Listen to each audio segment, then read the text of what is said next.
Back on this Tuesday, and speaking at a news conference yesterday, Canada's Health Minister Mark Holland says that he is, quote, deeply concerned with the measles outbreak and its potential impact on the country.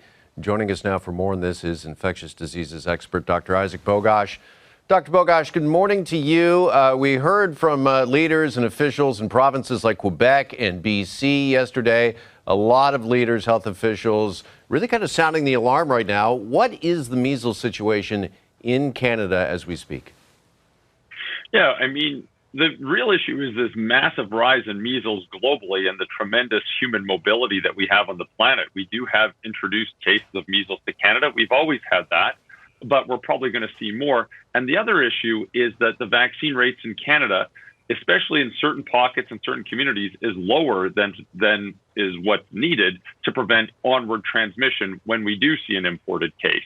This is all preventable. All we need to do is really ensure our vaccine rates are high, well above 90%, like they have been in the past, to prevent measles transmission in the country. And that's what's concerning. Measles can be a serious infectious disease, and it's a preventable infectious disease. So we just have to take the steps necessary to avoid protecting Canadians from this, which means getting everyone up to date on their vaccine. Okay, so the latest we heard was that it's now being spread amongst the community. Can you explain what that exactly means?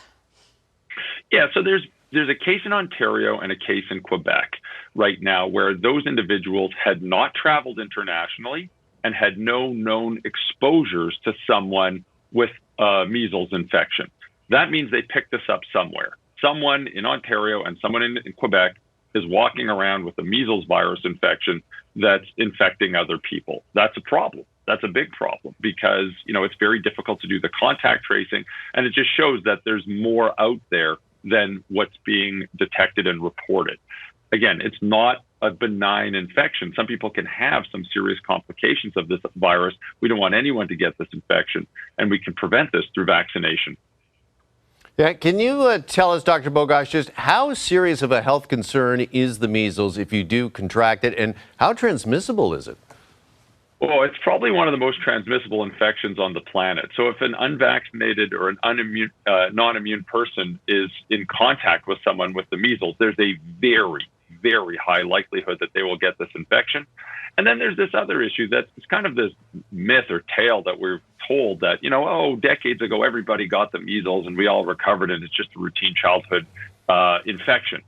Well, yes, it's true that decades ago, almost everyone got the measles. It is associated with severe complications. Many kids will get a pneumonia after the measles infection. Measles can cause inflammation of the brain. It's got a lot of negative side effects associated with it. So yes, some people do recover, but some people will have significant complications. And we can prevent this. The vaccine is safe, it's widely available, it's free, and it's very, very effective.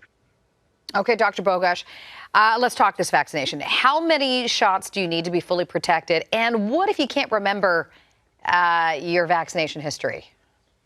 Great point, Carolyn. So, kids are getting 2 doses of a vaccine. The first dose is given at around the first year of life, and then the second dose is typically given before they enter school.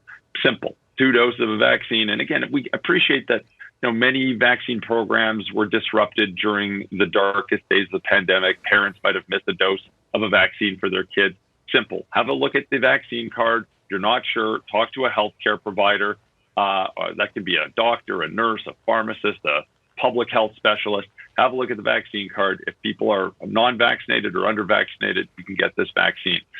For people born before 1970, most of those individuals were unfortunately infected and recovered from infection. So most of those people are immune from prior infection. Again, we don't want anyone to get infected, but if people aren't sure if they've had a past infection, they're not sure what their vaccine status is, the best thing to do is to talk to a healthcare provider to help walk through the individual nuances of that situation are.